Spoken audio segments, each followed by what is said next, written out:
Hello friends, ఈరోజు ఈ వీడియోలో నీట్ యూజీ 2025 రిజల్ట్స్ మనకి జూన్ 14th రిలీజ్ అయిన విషయం మనందరికీ తెలుసు. ఆ రిజల్ట్స్లో క్వాలిఫై అయినటువంటి ప్రతి ఒక్క స్టూడెంట్కి కూడా కంగ్రాచులేషన్స్ తెలియజేస్తూ ఉన్నాను. అంతేకాదు, ఎంతమంది స్టూడెంట్స్ అయితే క్వాలిఫై అయ్యారో ఆ స్టూడెంట్స్ అందరూ కూడా నీట్ యూజీ కౌన్సిలింగ్లో పార్టిసిపేట్ చేసి ఎలిజిబిలిటీ పొందినట్లే. అంటే సీటు వస్తుందా లేదా అనేది తెలియదు, కానీ మీకు ఎలిజిబిలిటీ అయితే వచ్చింది.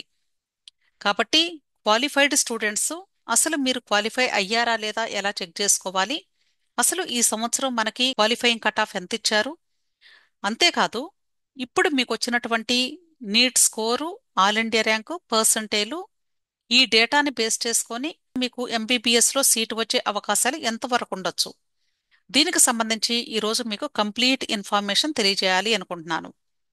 అయితే ఇక్కడ మీరు గమనించాల్సిన విషయం ఏంటంటే, సీటు వచ్చే అవకాశాలు ఎంతవరకు ఉండొచ్చు అనేది తెలియాలి అంటే ఖచ్చితంగా మనం 2024 ఆల్రెడీ కౌన్సిలింగ్ కంప్లీట్ అయింది కాబట్టి ఆ డేటాని కంపేర్ చేసుకుంటూ అర్థం చేసుకోవాల్సి ఉంటుంది. క్లియర్? దయచేసి ఎవరైతే ఈ వీడియోను వాచ్ చేస్తూ ఉన్నారో మీరు సబ్స్క్రైబ్ చేసుకొని ఉండకపోతే దయచేసి నా ఛానల్ని సబ్స్క్రైబ్ చేసుకోండి. అంతేకాదండి, ఈ వీడియోస్ని మీరు అంటే నచ్చితే లైక్ చేయండి, అలాగే మీ ఫ్రెండ్స్ కూడా షేర్ చేయండి. మీరు అంటే లైక్ చేసి షేర్ చేయటం వలన రీచ్ పెరుగుతుంది, దాని వలన ఎంతో మంది నీడీ పర్సన్స్ కి రీచ్ అవుతుంది వీడియో. సో దయచేసి ఈ తెలుగులో చేసేటువంటి వీడియోస్ ని ఎంకరేజ్ చేయండి, అందరికీ కూడా షేర్ చేసి హెల్ప్ చేసిన వాళ్ళు అవుతారు. ఇప్పుడు ఈ నీట్ యూజీ 2025 రిజల్ట్స్ ఎనాలిసిస్ గురించి ఒకసారి చూద్దాము. మనకి స్కోర్ కార్డ్ మీద ఒక ట్యాబులర్ ఫార్మాట్ లో qualifying cut off score percentage అని మెన్షన్ చేస్తూ ఇచ్చారు. ఇక్కడ నేను ఆల్రెడీ నా దగ్గర 2024 డేటా ఉంది కాబట్టి అది కూడా పెట్టి మీకు చూపిస్తూ ఉన్నాను. ఎందుకు అంటే అంటే అసలు ఎంతమంది స్టూడెంట్స్ లాస్ట్ ఇయర్ అపీర్ అయ్యారు, ఎంతమంది క్వాలిఫై అయ్యారు, ఈ డేటా అంతా కూడా మనకి కంపారిజన్ ఉంటే ఈజీగా అర్థమవుతుంది కాబట్టి. ఇక్కడ పైన టేబుల్ చూసినట్లయితే 2025 సంవత్సరానికి అంటే ఈ సంవత్సరం మీ స్కోర్ కార్డులో ఉన్నటువంటి టేబుల్ ఇది. ఇక్కడ మీరు ఎలా అర్థం చేసుకోవాలి అంటే, ఇక్కడ యూఆర్ అండ్ ఈడబ్ల్యూఎస్ అన్నారు.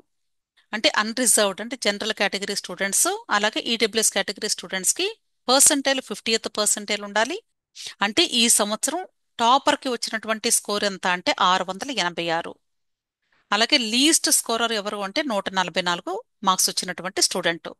సో ఈ రేంజ్ మధ్యలో ఉన్నటువంటి general category and EWS category students అందరూ కూడా క్వాలిఫై అయినట్లే లెక్క. ఇంతకంటే అంటే 144 కంటే తగ్గింది అంటే వాళ్ళు క్వాలిఫై అవ్వలేదు అని అర్థం. 686 కంటే ఎక్కువ స్కోర్ ఎవరికీ కూడా రాలేదు అని అర్థం చేసుకోవాలి. సో ఈ రేంజ్లో general category and EWS category students అందరూ కలిపి సుమారుగా 11,01,151 మంది స్టూడెంట్స్ ఈ ఎగ్జామినేషన్కి క్వాలిఫై అయ్యారు. అర్థమైంది కదా? నెక్స్ట్, ఓబీసీ కేటగిరీ స్టూడెంట్స్ తీసుకున్నట్లయితే 143 to 113 అన్నారు.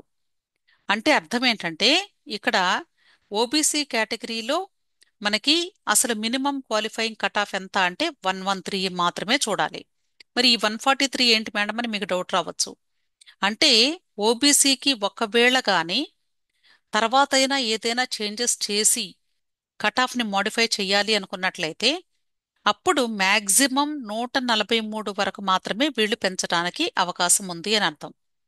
అంతేగాని 143కి మించి ఓబీసీ కేటగిరీ స్టూడెంట్స్కి కట్ ఆఫ్ పెట్టకూడదు. అర్థమైంది కదా? కానీ ఎటువంటి చేంజెస్ కూడా 100% చెయ్యరు వాళ్ళు. అంటే జస్ట్ వాళ్ళు ఫిక్స్ చేసుకున్నారు మినిమం 113 మార్కులు అంతకంటే ఎక్కువ వచ్చినటువంటి స్టూడెంట్స్. అంటే 686 మధ్యలో ఈ మొత్తం కేటగిరీలో ఓబీసీ కేటగిరీ స్టూడెంట్స్ ఎంతమంది ఉన్నారు అంటే 88,692 మంది ఉన్నారు. అలాగే ఎస్సీ కేటగిరీ స్టూడెంట్స్ వీళ్ళకు కూడా కట్ ఆఫ్ ఎంత అంటే 113. అంటే 113 అంతకంటే ఎక్కువ వస్తే స్టూడెంట్స్ క్వాలిఫై అయినట్లే లెక్క. అంటే మీరు చూడవలసింది ఈ లెఫ్ట్ సైడ్ది అసలు చూడవద్దు. అర్థమైంది కదా? కేవలము మీరు రైట్ సైడ్ స్కోర్ మాత్రమే చూసుకోండి. ఒక్క మార్క్ తగ్గినా కూడా ఈ స్టూడెంట్స్ డిస్క్వాలిఫై అయినట్లే లెక్క. ఇక్కడ unreserved and EWS PWBD category స్టూడెంట్స్కి 127 కట్ ఆఫ్ ఇచ్చారు. అలాగే OBC SC ST category students PWD category students అయితే వాళ్ళకి 113 అంటే 113 మార్కులే కట్ ఆఫ్. ఇక్కడ లెఫ్ట్ సైడ్ అసలు మీరెవ్వరు కూడా దయచేసి చూడొద్దు. ఇప్పుడు ఈ 2024 టేబుల్ చూసినట్లయితే ఇక్కడ మనకి కట్ ఆఫ్ 162 ఉంది, ఇప్పుడు మనకి 144కి తగ్గింది. అలాగే ఇక్కడ 127 ఉంటే ఇక్కడ 113కి తగ్గింది, ఎందుకంటే పేపర్ టఫ్ గా వచ్చి స్కోర్స్ బాగా పడిపోయాయి కాబట్టి కట్ ఆఫ్ కూడా పడిపోయింది. అలాగే ఎంతమంది స్టూడెంట్స్ అంటే క్వాలిఫై అయ్యారు అనేది చూస్తే ఆల్మోస్ట్ ఇక్కడ జనరల్ అండ్ ఈడబ్ల్యూఎస్ కలిపి ఇక్కడ 11 లక్షలు, ఇక్కడ కూడా 11,65,000. అలాగే ఇక్కడ మీరు స్కోర్ కార్డ్ మీద మీ యొక్క నీట్ స్కోర్ ని అలాగే ర్యాంక్ ని ఎలా చెక్ చేసుకోవాలి అనేది ఇప్పుడు మీకు డీటెయిల్ గా ఎక్స్ప్లెయిన్ చేస్తాను. నీట్ స్కోర్ అంటే మీ అందరికీ తెలుసు 720 మార్కులకి ఎంత స్కోర్ వచ్చింది అనేది ఇక్కడ ఉంటుంది. దాన్ని ఇక్కడ వర్డింగ్ లో రాస్తారు. ఆ తర్వాత ర్యాంక్ ని చెక్ చేసుకోవడం అనేది చాలా మంది కూడా ఏమనుకుంటున్నారు అంటే ఆల్ ఇండియా ర్యాంక్ అంటే ఆల్ ఇండియా కోటా కౌన్సిలింగ్ కి యూజ్ చేస్తారు. అలాగే కేటగిరీ ర్యాంక్ అంటే అంటే కేటగిరీలో ఈ ర్యాంక్ ని యూజ్ చేసి సీట్ ఇస్తారు అనుకుంటున్నారు. అది రాంగ్. దయచేసి అర్థం చేసుకోండి, ప్రతి ఒక్కరు కూడా గుర్తుంచుకోండి. అసలు నీట్ కౌన్సిలింగ్ లో ఎక్కడైనా మీరు ర్యాంక్ అనే పదం వాడారు అంటే కేవలము ఆల్ ఇండియా ర్యాంక్ ని మాత్రమే యూజ్ చేయాలి. ఎక్కడైనా సరే ఆల్ ఇండియా కోటా కౌన్సిలింగ్ అవ్వచ్చు, స్టేట్ కోటా కౌన్సిలింగ్ అవ్వచ్చు. మరి కేటగిరీ ర్యాంక్ ఎందుకు ఇచ్చారని మీ అందరికీ కూడా ఒక డౌట్ వస్తుంది. ఎందుకు ఇచ్చారు అంటే రీజన్ ఏంటంటే అంటే మీ కేటగిరీలో మీకంటే పైన ఇండియా వైడ్ గా ఎంతమంది ఉన్నారు అనేది ఒక అవగాహన రావటం కోసం మాత్రమే ఇచ్చారు. అంటే ఇక్కడ ఎస్సీ తీసుకున్నట్లయితే ఎస్సీలో ఈ ర్యాంక్ కంటే పైన ఎస్సీ వాళ్ళు ఇంకా 6,590 మంది ఉన్నారు. అర్థమైంది కదా, అంటే మీరు 6,591 పొజిషన్లో ఉన్నారు. ఇది ఓవరాల్ ఇండియాలో ఉన్నటువంటి క్వాలిఫైడ్ స్టూడెంట్స్ లో ఉన్నటువంటి ఎస్సీ కేటగిరీ స్టూడెంట్స్ యొక్క పొజిషన్ ఇది. అలాగే ఇక్కడ ఏ కేటగిరీ స్టూడెంట్ అయితే వాళ్ళ యొక్క కేటగిరీ ర్యాంక్ని ఇక్కడ మెన్షన్ చేశారు. ఇది కేవలము మీకు ఒక అవగాహన కోసం మాత్రమే గాని అసలు మీరు ఇది ఎక్కడ కూడా యూజ్ చేయరు, గుర్తుంచుకోండి. అలాగే చాలా మంది కూడా నన్ను అడుగుతున్న విషయం ఏంటంటే మేడం స్టేట్ ర్యాంక్స్ ఎప్పుడు ఇస్తారు అని అడుగుతున్నారు. అసలు స్టేట్ ర్యాంక్ అనే పదం ఉండదు నీట్ కౌన్సిలింగ్ లో, గుర్తుంచుకోండి. స్టేట్ లిస్ట్ మాత్రమే ఉంటుంది. స్టేట్ లిస్ట్ అంటే మీనింగ్ ఏంటంటే ఎన్టీఏ వాళ్ళు ఎగ్జామినేషన్ కండక్ట్ చేసి రిజల్ట్స్ అనౌన్స్ చేసిన తర్వాత వాళ్ళ దగ్గర ఉన్నటువంటి ఇండియాలో ఉన్న క్వాలిఫైడ్ స్టూడెంట్స్ లిస్టు ఎవరి రాష్ట్రానికి వాళ్ళకి పంపించేస్తారు. అంటే ఏపీ వాళ్ళది ఏపీ వాళ్ళకి, తెలంగాణ వాళ్ళది తెలంగాణకి, అలా ఏ స్టేట్ స్టూడెంట్స్ క్వాలిఫై అయ్యారో వాళ్ళ లిస్టు ఆ రాష్ట్రానికి వెళ్ళిపోతుంది. దానితో ఎన్టీఏ వాళ్ళ పని పూర్తయిపోతుంది. ఆ తర్వాత కౌన్సిలింగ్ వాళ్ళు హ్యాండ్ ఓవర్ చేసుకుంటారు. ఇవి స్టేట్స్ లో ఉన్నటువంటి హెల్త్ యూనివర్సిటీస్ ఆ డేటాని కలెక్ట్ చేసుకొని ఆ హెల్త్ యూనివర్సిటీ వెబ్సైట్స్ లో మనకి డిస్ప్లే చేస్తారు. అర్థమైంది కదా. అది ఎలా ఉంటుంది అనేది శాంపుల్ కి నేను ఒకటి చూపిస్తున్నాను, ఇక్కడ మీరు గమనించవచ్చు. ఇది 2024ది తెలంగాణ స్టేట్ది పెట్టాను నేను ఇక్కడ. ఇది ఎన్టీఏ వాళ్ళు తెలంగాణ స్టేట్ కి పంపించినటువంటి స్టేట్ లిస్ట్. ఇక్కడ కట్ ఆఫ్ డీటెయిల్స్ మెన్షన్ చేశారు. అలాగే మీరు అబ్జర్వ్ చేసి చూడండి, ఇక్కడ సీరియల్ నెంబర్ అని మాత్రమే ఇచ్చారు. సీరియల్ నెంబర్ అంటే టాపర్ అంటే ఈ స్టేట్ లో క్వాలిఫై అయినటువంటి 711 మార్కులతో వచ్చినటువంటి టాపర్ పైన ఉంటారు. సో లీస్ట్ స్కోరర్ వచ్చేసి 127 మార్కులతో లీస్ట్ పొజిషన్ లో ఉంటారు. కాబట్టి ఇక్కడ మనకి టోటల్ తెలంగాణ స్టేట్ లో 2024లో 49,184 మంది క్వాలిఫై అయ్యారు. కాబట్టి ఈ లిస్ట్ మొత్తం మనకి ఇలా ఇస్తారు. ఈ లిస్టులో అంటే మీ డీటెయిల్స్ ఎలా ఉంటాయి అనేది కూడా మీరు ఒకసారి చూడండి. ఇక్కడ సపోజ్ మీరు జనరల్ కేటగిరీ అనుకోండి, జనరల్ అని ఉంటుంది. అదే ఓబీసీ అనుకోండి, ఓబీసీ అని ఉంటుంది. అంటే నీట్ ఎగ్జామినేషన్ అప్పుడు ఏది పెడితే అదే ఉంటుంది. అంతేగాని బీసీఏ బీసీడీఈలు ఏమీ ఉండవు. ఓన్లీ అంటే నీట్ ఎగ్జామ్ డీటెయిల్స్ మాత్రమే ఇక్కడ ఇస్తారు మనకి. అలాగే ఎస్టీ, అలాగే జనరల్ ఈడబ్ల్యూఎస్ ఇక్కడ కూడా చూడొచ్చు కదా. సో ఇలా మీకు లిస్టు స్టేట్కి వస్తుంది. స్టేట్ లిస్ట్ అంటారు కానీ దయచేసి ఎవ్వరు కూడా మీరు స్టేట్ ర్యాంక్ అని అర్థం చేసుకోవద్దు. స్టేట్ ర్యాంక్ అనేది ఉండదు. ఇక్కడ జనరల్ కేటగిరీ తర్వాత ఓబీసీ వాళ్ళు ఉన్నారు. అప్పుడు జనరల్ కేటగిరీ స్టూడెంట్కి ర్యాంక్ ఎలా ఇస్తారు చెప్పండి? వరుసగా ఉన్నప్పుడు ర్యాంక్ ఎలా వస్తుంది? నో. సో అసలు స్టేట్ ర్యాంక్ అనేది ఉండదు. అర్థమైంది కదా. అలాగే ఏ స్టేట్కి సంబంధించిందైనా ఇలాగే ఉంటుంది. క్లియర్. నెక్స్ట్ అలాగే ఎన్టీఏ అఫీషియల్ వెబ్సైట్లో మనకి ఈ రిజల్ట్స్ కి సంబంధించి ఒక నోటిఫికేషన్ రూపంలో డీటెయిల్స్ అన్ని కూడా ఇచ్చారు, ఎలాబరేటివ్ గా అన్ని కూడా చెప్పడం లేదండి, మనకి ఎంతవరకు అవసరమో అంతవరకే మీకు ఎక్స్ప్లెయిన్ చేస్తూ ఉన్నాను.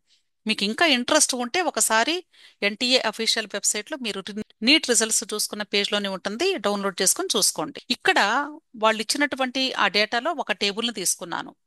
ఇదేంటంటే అసలు అంటే హైయెస్ట్ స్కోరర్ ఎంత ఉన్నారు అంటే 686 మార్కులతో ఉన్నారు. ఇంతకంటే ఎక్కువ మార్కులు ఎవ్వరికి కూడా రాలేదు.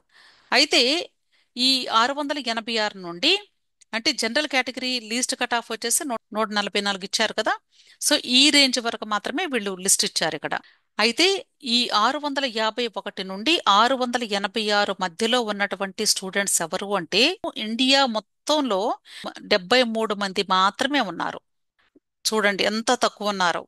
మీకు అంటే ఇంకా అర్థం కావాలి అనే ఉద్దేశంతో, ఇంకా మీకు ఎలాబరేటివ్ గా చెప్పాలి అనే ఉద్దేశంతో నేను 2024 డేటా కేవలము ఏపీ స్టేట్ది మాత్రమే ఇస్తూ ఉన్నాను ఇక్కడ. అంటే ఒక స్టేట్ది మాత్రమే తీసుకొని మీకు అంటే ఎంత వేరియేషన్ ఉంది అనేది మీకు తెలియజేయడం కోసం ఇక్కడ చూపిస్తున్నాను. అదే 2024లో ఓన్లీ ఏపీ స్టేట్కి మనకి ఎన్టీఏ వాళ్ళు ఇచ్చినటువంటి లిస్టు ప్రకారంగా నేను క్యాలిక్యులేట్ చేస్తే టాపర్ 715 మార్కులతో ఉన్నారు. 715 నుండి 687 మధ్యలో 133 మంది ఓన్లీ ఏపీలో ఉన్నారు. అలాగే 686 నుండి ఈ రేంజ్లో నేను మరలా క్యాలిక్యులేట్ చేస్తే 651 వరకు ఓన్లీ ఏపీలో 514 మంది ఉన్నారు. అలాగే 650 నుండి 601 వరకు ఇక్కడ 1706 మంది ఉన్నారు. అదే ఇక్కడ 601 నుండి 650 వరకు చూస్తే 1259 మంది మాత్రమే ఉన్నారు. ఇలా మీరు అంటే ఆ రేంజ్ ఆఫ్ నీట్ స్కోర్లో ఎంతమంది స్టూడెంట్స్ ఇండియా లెవెల్లో ఉన్నారు అనేది ఈ లిస్టు. ఇక్కడ నేను ఇచ్చింది ఏపీ లిస్ట్ ఇచ్చాను, అంటే ఒక రాష్ట్రంలో మాత్రమే ఇచ్చాను. ఇవే మరలా నేను ఇక్కడ జస్ట్ కంపేర్ చేస్తూ టేబుల్లో కూడా మరలా మెన్షన్ చేశాను. అంటే మీరు అబ్జర్వ్ చేసి చూసినట్లయితే లాస్ట్ ఇయర్ చాలా మంది స్టూడెంట్స్ కూడా అంటే తక్కువ స్కోర్ చేంజ్తో చాలా మంది స్టూడెంట్స్ కూడా ఉండేవాళ్ళు. ఈ సంవత్సరం అయితే అంటే టాప్ రేంజ్లో అయితే మాత్రం చాలా తక్కువ మంది స్టూడెంట్స్ ఉన్నారని మీరు గ్రహించాలి. ఇక్కడ ఒక్క స్టేట్లోనే 2931 అంటే మొత్తం టోటల్ స్టేట్స్ తీసుకున్నట్లయితే అప్పుడు ఎంత చేంజ్ ఉంటుంది. కానీ కేవలం 39,000 మంది మాత్రమే ఈ రేంజ్లో ఉన్నారు ఈ సంవత్సరం. అర్థమైంది కదా. సో ఇలా మీరు అంటే లాస్ట్ ఇయర్ డేటాని చూసుకొని ఇప్పుడు వచ్చినటువంటి మీ యొక్క ర్యాంక్ను చూసుకొని ఎంతవరకు సీట్స్ వచ్చే అవకాశాలు ఉంటాయనేది గ్రహించుకోవాలి. అలాగే క్రింద కూడా వీళ్ళు 500 మార్కులు సుమారుగా వచ్చినటువంటి స్టూడెంట్కి ఈ సంవత్సరం 50,000 ర్యాంక్ వచ్చింది. అదే 464 మార్కులు వచ్చినటువంటి స్టూడెంట్కి 1,00,000 వచ్చింది అని ఇట్లా టేబుల్ ఇచ్చారు మనకి. అలాగే ఇక్కడ ఈ టేబుల్లో కూడా నేను చూపిస్తూ ఉన్నటువంటిది ఏంటంటే ఈ సంవత్సరం అంటే కొద్దిమంది స్టూడెంట్స్ డేటా తీసుకున్నా నేను. ఆ స్టూడెంట్స్ డేటాలో అంటే నీట్ స్కోరు, అలాగే వాళ్ళ యొక్క ఆల్ ఇండియా ర్యాంకు, అలాగే 2024లో ఈ ఆల్ ఇండియా ర్యాంక్కి ఎంత స్కోర్ వచ్చింది అనేది కూడా చూపించాను మీకు. అలాగే ఈ రెండింటి మధ్య డిఫరెన్స్ ఎంత ఉంది ఇక్కడ మీరు అబ్జర్వ్ చేస్తే ఈ సంవత్సరం 551 మార్కు వచ్చిన స్టూడెంట్ 11,000 ర్యాంకుతో ఉంటే లాస్ట్ ఇయర్ ఇదే ర్యాంకర్కి 671 మార్కులు వచ్చినాయి. అంటే ఈ సంవత్సరం 120 మార్కులు వేరియేషన్ కనిపిస్తుంది. అంతేకాదండి, అంటే లాస్ట్ ఇయర్ కట్ ఆఫ్ అంటే ఎగ్జాక్ట్ గా ఆ ర్యాంక్ వరకే చూసుకోవద్దు. ఎందుకంటే టాప్ రేంజ్ లో మనకి మెంబర్స్ తక్కువగా ఉన్నారు. అంటే ఈ హైయెస్ట్ రేంజ్ లో 500 కంటే పైగా ఉన్నటువంటి వాళ్ళు చాలా తక్కువ మంది ఉన్నారు. ఇక్కడ మీరు అబ్జర్వ్ చేసి చూస్తే చూడండి, ఇవన్నీ కూడా అంటే ఆల్మోస్ట్ 100 మార్క్స్ వేరియేషన్ తో ఉన్నాయి. అంటే లాస్ట్ ఇయర్ ర్యాంక్ కి లాస్ట్ ఇయర్ స్కోర్ కి ఈ సంవత్సరం స్కోరు రెండు కంపేర్ చేస్తే ఎంత వేరియేషన్ ఉంది అనేది క్లియర్. అదే మీకు ఇక్కడ స్కోర్ తగ్గే కొద్దీ చూడండి గ్యాప్ తగ్గుతుంది, అంటే డిఫరెన్స్ తగ్గుతుంది గ్రాడ్యువల్ గా. అంటే ఈ రేంజ్ లో ఇంకా ఎక్కువ కాంపిటీషన్ ఉంటుంది అని అర్థం. మనకి ఎన్టీఏ వాళ్ళు ఇచ్చినటువంటి డేటాలోనే 2024 అండ్ 2025 ఈ రెండు కంపేర్ చేస్తూ అసలు ఎంతమంది స్టూడెంట్స్ అంటే రిజిస్టర్ అయ్యారు అంటే అప్లికేషన్ పెట్టుకున్నారు, ఎంతమంది ఎగ్జామ్ రాశారు, ఎంతమంది క్వాలిఫై అయ్యారు, ఈ డేటాను మనకిచ్చారు. క్లియర్. నేను కేవలము మన ఆంధ్ర తెలంగాణ డేటా మాత్రమే మీకు జస్ట్ చెప్తాను, మిగతావన్నీ కూడా మీరు చూసుకోండి. లాస్ట్ ఇయర్ అంటే 2024లో 66,522 మంది రిజిస్టర్ అయ్యారు, అంటే అప్లికేషన్లు పెట్టుకున్నారు ఎగ్జామ్కి. కానీ ఎగ్జామ్కి వెళ్ళింది 64,929 మంది మాత్రమే. క్వాలిఫై అయ్యింది 43,788 మంది. అయితే ఈ సంవత్సరం 59,219 మంది మాత్రమే రిజిస్టర్ చేసుకున్నారు. అపీర్ అయింది, ఎగ్జామ్కి వెళ్ళింది 57,934. క్వాలిఫై అయిన వాళ్ళు కేవలము 36,776 మంది ఏపీ స్టేట్లో ఈ సంవత్సరం. అలాగే 2024లో 43,788 మంది స్టూడెంట్స్ క్వాలిఫై అయినప్పటికీ కూడా కౌన్సిలింగ్ లో పార్టిసిపేట్ చేసినటువంటి స్టూడెంట్స్ 13,849 మంది మాత్రమే పార్టిసిపేట్ చేశారు. మిగిలిన వాళ్ళు అసలు కౌన్సిలింగ్ లో పార్టిసిపేట్ చేయలేదు. వాళ్ళు ఒక 14,000 మంది మాత్రమే చేశారు, అన్ని కౌన్సిలింగ్స్ కలిపితే ఏపీ స్టేట్ నుండి. అంటే చాలా మంది స్టూడెంట్స్ కౌన్సిలింగ్ లో అసలు పార్టిసిపేట్ చేయలేదు లాస్ట్ ఇయర్. అలాగే ఈ సంవత్సరం 36,000 మంది కేవలం క్వాలిఫై అయ్యారు. వీళ్లలో ఎంతమంది పార్టిసిపేట్ చేస్తారు అనేది క్వశ్చన్ మార్క్. ఇప్పుడు మీరు అర్థం చేసుకోవాల్సింది ఏంటంటే, అసలు మీకు వచ్చినటువంటి స్కోర్కి, మీకు వచ్చినటువంటి ఆల్ ఇండియా ర్యాంక్కి మీరు పార్టిసిపేట్ చెయ్యాలా లేదా అనేది మీరే నిర్ణయించుకోండి. ఎవరు చెప్పరు. అంటే కొద్దిమంది క్వశ్చన్స్ అడుగుతున్నారు, మేడం మేము చేయమా అండి, కౌన్సిలింగ్లో పార్టిసిపేట్ చేయవచ్చా, మేము ఎలిజిబుల్లేనా అంటారు. క్వాలిఫై అయ్యారంటేనే యు ఆర్ ఎలిజిబుల్. అది మీ ఇష్టం, మీరు నిర్ణయించుకోండి. ఎనాలిసిస్ని వినండి. మేము చెప్పేది అర్థం కావటం కోసం మాత్రమే చెప్తాము. Decision is yours. అలాగే తెలంగాణ తీసుకున్నట్లయితే 2024లో ఎగ్జామినేషన్కి అప్లై చేసింది, రిజిస్టర్ అయింది 79,813. అలాగే ఎగ్జామ్కి వెళ్ళి రాసింది 77,848 మంది. క్వాలిఫై అయిన వాళ్ళు 47,356. అలాగే ఈ సంవత్సరం తీసుకుంటే 72,000 మంది సుమారుగా మాత్రమే ఎగ్జామినేషన్కి అప్లై చేశారు. అంటే దాదాపు 7,800 మంది తగ్గిపోయారు.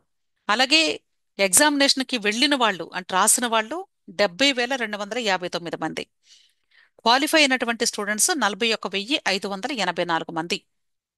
ఇప్పుడు మీరు గమనించాల్సింది ఏంటంటే, లాస్ట్ ఇయర్ 47,000 మంది సుమారుగా క్వాలిఫై అయినా సరే కేవలము కౌన్సిలింగ్ లో పార్టిసిపేట్ చేసింది 16,679 మంది మాత్రమే. అంటే మీరు ఆల్ ఇండియా కోటా అన్ని కలిపితే దాదాపుగా 17,000 మంది మాత్రమే కౌన్సిలింగ్ లో పార్టిసిపేట్ చేశారు. 17,000 మంది అంటే సుమారుగా 30,000 మంది స్టూడెంట్స్ అసలు కౌన్సిలింగ్కే పార్టిసిపేట్ చేయలేదు. అర్థమైంది కదా? సో ఇప్పుడు మీరు నిర్ణయించుకోండి, అసలు మీరు పార్టిసిపేట్ చేస్తే సీట్ వచ్చే అవకాశాలు ఎంతవరకు వెళ్ళొచ్చు, మీరు చెయ్యాలా లేదా, మీకు వచ్చినటువంటి స్కోర్ని బేస్ చేసుకొని. Clear?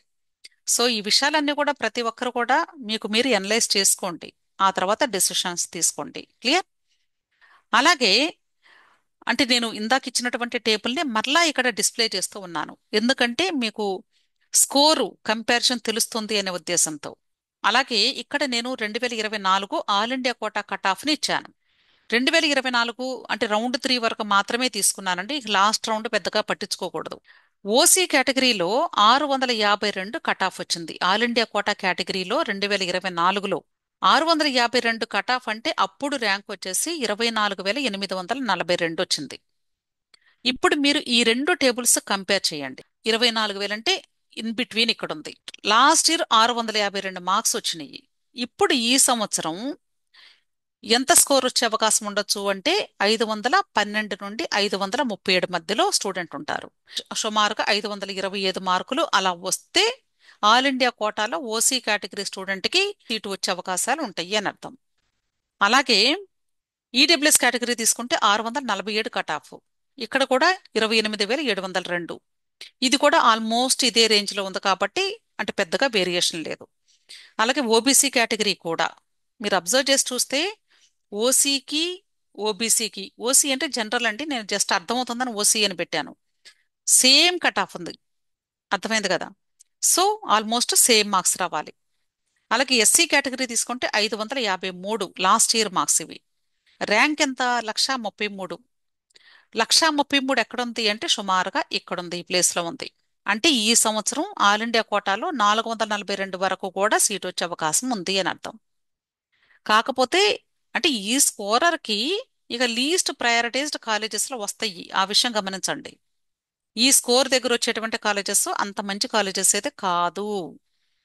Least scorer, least priority ఉన్న కాలేజెస్ ఎక్కడో దూరంగా ఉన్నటువంటి స్టేట్లో మారుమూల ఉన్నటువంటి కాలేజెస్లో వస్తాయి. కాబట్టి ఇలాంటి స్కోర్ ఉన్నటువంటి స్టూడెంట్స్ బెటర్ ఏంటి అంటే స్టేట్ కోటాలో పార్టిసిపేట్ చేసి సీటు పొందడం బెస్ట్. అనవసరంగా ఆల్ ఇండియా కోటాకి ఇక్కడికి పెట్టుకోవటం వలన పెద్దగా ఉపయోగం ఉండదని నా భావన. అలాగే ఎస్టీ కేటగిరీ తీసుకుంటే 527, ఇక్కడ ర్యాంక్ వచ్చేసి 1,60,60,000. 1,66,000 అంటే సుమారుగా 412కి 437కి మధ్యలో ఉన్నారు. అంటే ఆల్ ఇండియా కోటాలో ఎస్టీ కేటగిరీ స్టూడెంట్కి సుమారుగా 420 మార్కులు లేదా 425 వస్తే గానీ అంటే అక్కడ సీట్ వచ్చే అవకాశం ఉంది. ఇక్కడ నేను ఇంతకు ముందు ఒక వీడియోలో ఈ సంవత్సరం ఎంతవరకు సుమారుగా కట్ ఆఫ్ ఉండొచ్చు అనే దానికి ఎక్స్పెక్టెడ్ కట్ ఆఫ్ అని ఇచ్చాను.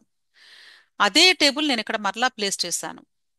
అలాగే ఇందాక ఇచ్చినటువంటి సేమ్ టేబుల్ని మరలా ఇక్కడ కూడా చూపిస్తూ ఉన్నాను, ఎందుకంటే ఈ టేబుల్ అనేది మనకు రెఫరెన్స్ కాబట్టి. క్లియర్. ఇక్కడ ఈ ఎక్స్పెక్టెడ్ కట్ ఆఫ్ని చూసే ముందు అసలు 24లో మనకి ఏపీ స్టేట్లో ఎంత కట్ ఆఫ్ వచ్చింది అనేది చూసినట్లయితే 605 మార్కులు, 71,000 ఇక్కడ ర్యాంకు. ఈ 71,000 అంటే ఇక్కడ ఎక్కడుంది? సుమారుగా 76,000 ఇక్కడ ఉంది. అంతే కదండి. ఇప్పుడు 2025లో వచ్చినటువంటి స్కోర్ ఎంత అంటే సుమారుగా 481. కానీ మీరు గమనించాల్సిందేంటి, ఈ పైన అంటే అప్ టు 500 వరకు చాలా తక్కువ మంది స్టూడెంట్స్ ఉన్నారు కాబట్టి ఈ 481 కూడా క్రిందకు దిగిద్ది కొంచెం. అందుకని నేను ఇక్కడ 450 నుండి 480 వరకు తీసుకోండి అని చెప్పాను. అర్థమైంది కదా. ఎందుకంటే పైన తక్కువ మంది ఉన్నారు కాబట్టి ఇంకా కొంచెం కిందకి కట్ ఆఫ్ జరిగే అవకాశం ఉంది. క్లియర్. అలాగే నెక్స్ట్ కూడా ఇక్కడ 625 ఈడబ్ల్యూఎస్ ఉంది. ఇక్కడ 49,000. 49,000 ఎక్కడుంది అంటే ఆల్మోస్ట్ ఇక్కడ ఉంది. ఇక్కడ స్కోర్ ఎంత అంటే సుమారుగా 515 అలా రావచ్చు. సో 515 మార్కులు వస్తే అప్పుడు ఏపీ స్టేట్లో ఈడబ్ల్యూఎస్ కేటగిరీలో సుమారుగా సీట్ వచ్చే అవకాశం ఉండొచ్చు. కానీ ఈ టాప్లో చాలా తక్కువ మంది స్టూడెంట్స్ ఉన్నారు కదా, కాబట్టి ఈ కట్ ఆఫ్ కూడా మనకి సుమారుగా క్రిందకి దిగిద్ది. అందుకని 445 నుండి 475 అని చెప్పాను నేను. అంటే ఈ సంవత్సరం ఈడబ్ల్యూఎస్ వాళ్ళు ఎంతమంది ఉంటారో మనకు తెలియదు కాబట్టి, అంటే అప్లికేషన్స్ పెట్టుకోండి అని చెప్పడానికి నేను ఇది ఎక్స్పెక్టెడ్ కట్ ఆఫ్ అంటే. అంటే మీరు ఇందాక అబ్జర్వ్ చేశారు కదా, అసలు ఎంతమంది క్వాలిఫై అవుతున్నారు, ఎంతమంది అప్లికేషన్స్ పెట్టుకుంటున్నారో. అందుకనే ఫస్ట్ అసలు అప్లికేషన్ పెట్టుకోండి అని చెప్తున్నాను. అంటే మాకు రాదని ముందే ఫిక్స్ అయిపోకండి మీరు. క్లియర్. అలాగే బీసీఏ తీసుకుంటే సేమ్ 565 మార్కులు, ఇక్కడ 1,18,000. 1,18,000 అంటే ఎక్కడుంది? సుమారుగా ఈ రేంజ్లో ఉంది. అంతే కదా. ఈ రేంజ్లో ఉంది అంటే ఇక్కడ ఎంతవరకు ఉండొచ్చు అంటే అంటే ఆ పైన కొంచెం తక్కువ మంది ఉన్నారు కాబట్టి 400 నుండి 435 వరకు కూడా మీరు పెట్టుకునే అవకాశం ఉంది. ఇలా మీరు మీ కేటగిరీలో ప్రతి ఒక్కరు కూడా చెక్ చేసుకోండి. ఇది ఏయూ రీజన్కి, ఇది ఎస్వి రీజన్కి. అర్థమైంది కదా. అంటే కొద్దిమంది అడుగుతున్నారు, అసలు మీరు దేన్ని బేస్ చేసుకొని ఇస్తారండి ఎక్స్పెక్టెడ్ కట్ ఆఫ్ అని అని క్వశ్చన్ చేస్తున్నారు. ఎవ్వరు కూడా అంటే కరెక్ట్గా 100% జరుగుతుంది అని చెప్పలేమండి. అంటే నేనే కాదు, వీసీ గారే కాదు, లేకపోతే ఎన్టీఏ వాళ్లే కాదు, ఎవ్వరు కూడా చెప్పలేరు నీట్ కౌన్సిలింగ్లో. ఇది కేవలము ఎనాలిసిస్ మాత్రమే, ఇలా ఉండొచ్చు కాబట్టి మీరు ఇలా చేసుకోండి అని చెప్తున్నాము. అంటే మీకు ఒక డౌట్ రావచ్చు, అసలు ఈ కట్ ఆఫ్ ఎవరిని ఇస్తారా అండి మాకు అఫీషియల్గా అని. నో, అసలు కట్ ఆఫ్ అనే పదం ఎక్కడ ఉండదండి. అంటే మనకు అర్థమయ్యేలాగా మనం ఒక వర్డ్ని క్రియేట్ చేసుకున్నాం అంతే. అంతేగాని ఎవరు కూడా కట్ ఆఫ్ అనేదాన్ని మనకి ఎక్కడ డిస్ప్లే చేయరు, ఎవరు కూడా మనకి ప్రొవైడ్ చేయరు. మనకు మనమే చేసుకునే పని ఇది, కాకపోతే మీ బదులుగా మేము చేసి చెప్తున్నాం అంతే. క్లియర్. అలాగే ఇక్కడ తెలంగాణ స్టేట్ కూడా చూసినట్లయితే సేమ్. ఇక్కడ 2 లక్షల వరకు ఓపెన్ కేటగిరీ వచ్చింది అంటే 2 లక్షలు అంటే ఎక్కడుంది? సుమారుగా ఇక్కడ ఉంది. అంటే ఎంత స్కోర్ వస్తే ఈ సంవత్సరం ఓపెన్ కేటగిరీకి సీట్ వచ్చే అవకాశం ఉంది? అర్థమైంది కదా ఇప్పుడు. అందుకనే నేను ఎక్స్పెక్టెడ్ కట్ ఆఫ్ సుమారుగా 390 అన్నాను. కానీ ఇంకా 370 వరకు కూడా ఓపెన్ కేటగిరీ వాళ్ళు పెట్టుకోండి. అలాగే ఈడబ్ల్యూఎస్ నేను కొంచెం ఎక్కువే ఇచ్చాను, ఇంకా మీరు తగ్గించుకోవచ్చు కూడా. అంటే మినిమం అప్లికేషన్స్ అయితే ఖచ్చితంగా పెట్టుకోమని మీ అందరినీ కూడా రిక్వెస్ట్ చేస్తూ ఉన్నాను. సీట్ వచ్చిన తర్వాత ఆలోచించుకోవచ్చు, ఒకవేళ సీట్ రాకపోయినా కూడా ఒక ఎక్స్పీరియన్స్ అవుతుంది ఇది అంతే. క్లియర్. అలాగే ఇక్కడ నేను పీడబ్ల్యూడి కేటగిరీ స్టూడెంట్స్కి సంబంధించి కూడా ఈరోజు ఒక మంచి విషయం తెలియజేయాలి అనుకుంటున్నాను. ఇక్కడ మీరు అబ్జర్వ్ చేయండి, 2024 కట్ ఆఫ్ ప్రకారంగా చూసినా కూడా ఇక్కడ మనకి 13 లక్షల వరకు సీట్ వచ్చింది. అలాగే అంటే ఏ కేటగిరీలో చూసినా కూడా మ్యాక్సిమం మనకి అంటే లక్షల్లో ఉన్నా కూడా సీట్ వచ్చింది. అంటే ఇక్కడ నేను చెప్పే విషయం ఏంటంటే పీడబ్ల్యూడి కేటగిరీలో మనకి నంబర్ ఆఫ్ సీట్స్ చాలా ఎక్కువగా ఉన్నాయి ఏపీ తెలంగాణలో. అంతేకాదు త్రూ అవుట్ ఇండియాలో కూడా, ఈవెన్ ఆల్ ఇండియా కోటాలో కూడా సీట్స్ మిగిలిపోతున్నాయి. మిగిలిపోయిన సీట్స్ని కన్వర్ట్ చేస్తున్నారు, అంటే వాళ్ళ కేటగిరీ వాళ్ళకి. సో నేను చెప్పేది ఏంటంటే, ఎవరైతే పీడబ్ల్యూడి కేటగిరీలో minimum qualifying cut off score కలిగినటువంటి స్టూడెంట్స్ ఉన్నారో, అంటే జస్ట్ క్వాలిఫై అయ్యారో, వాళ్ళు తప్పనిసరిగా కౌన్సిలింగ్లో పార్టిసిపేట్ చేయండి. 100% మీకు సీట్ గ్యారంటీ. మీరు ఆల్ ఇండియా కోటాలో చేస్తారా, స్టేట్ కోటాలో చేస్తారా, మీ ఇష్టం. కానీ 100% మీకు సీట్ గ్యారంటీ. ఎందుకంటే నంబర్ ఆఫ్ సీట్స్ ఉన్నాయి, స్టూడెంట్స్ లేరు సఫిషియెంట్గా. సీట్స్ మిగిలిపోయి వేరే వాళ్ళకి ఇచ్చేస్తున్నారు.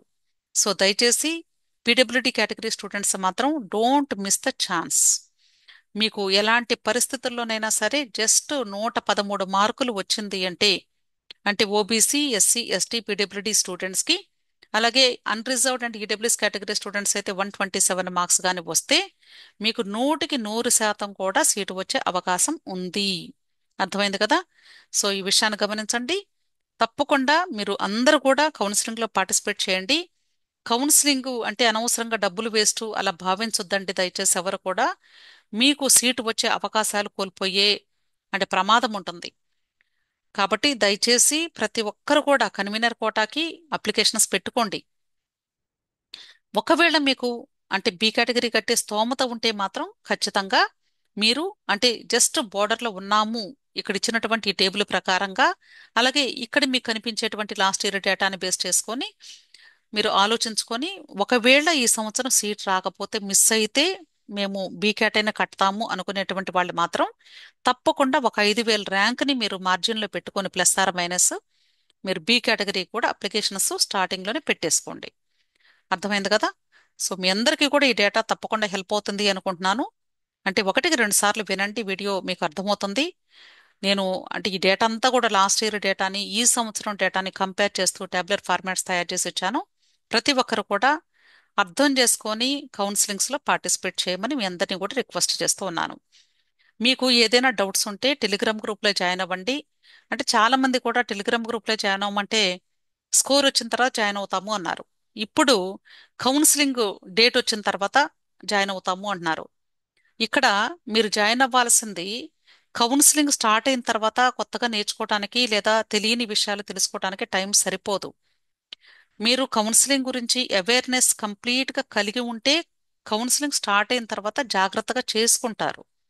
ఇది గ్రహించండి దయచేసి. సో మీరు టెలిగ్రామ్ గ్రూప్లో జాయిన్ అయితేనే నేను కూడా హెల్ప్ చేయగలుగుతాను. అంతేకాని మీరు అంటే పర్సనల్గా ఇండివిజువల్ మెసేజెస్ పెడుతూ ఉంటే చాలా డిఫికల్టీగా ఉంది నాకు కూడా, దయచేసి అర్థం చేసుకోండి. అలాగే ఫోన్ కాల్స్ కూడా మీరు అంటే కాంట్ బట్ అయితే తప్ప దయచేసి ఎవరు కూడా చేయొద్దండి. అలాగే ఈ నీట్ కౌన్సిలింగ్ సంబంధించి పెయిడ్ కౌన్సిలింగ్ సర్వీసెస్ కూడా ఉన్నాయి. ఎవరికైనా పెయిడ్ కౌన్సిలింగ్ కావాలి అనుకున్నట్లయితే, అంటే మాకు ఈ కౌన్సిలింగ్ గురించి అసలు పూర్తిగా అవగాహన లేదండి, మాకు హెల్ప్ కావాలి అని కానీ భావిస్తే ఇక్కడ ఇచ్చినటువంటి ఈ మొబైల్ నెంబర్లో మీరు నన్ను కాంటాక్ట్ చేయండి. ముందుగా వాట్సాప్ మెసేజ్ పెట్టండి, నేనే మీకు కాల్ బ్యాక్ చేసి మాట్లాడతాను. విష్ ఆల్ ది బెస్ట్ అండి. జాగ్రత్తగా కౌన్సిలింగ్స్లో పార్టిసిపేట్ చేయండి. నోటిఫికేషన్స్ వస్తూ ఉన్నప్పుడు ఏ వెబ్సైట్స్లో రిలీజ్ అవుతున్నాయో చెక్ చేసుకుంటూ ఉండండి. ప్రతి ఒక్కరు కూడా ఫాలో అప్ చేసుకుంటూ ఉండండి. ఓకే. వీడియో నచ్చితే తప్పకుండా లైక్ చేయండి, అలాగే మీ ఫ్రెండ్స్ కూడా షేర్ చేయండి. నా ఛానల్ తప్పకుండా సబ్స్క్రైబ్ చేసుకోండి. Thank you.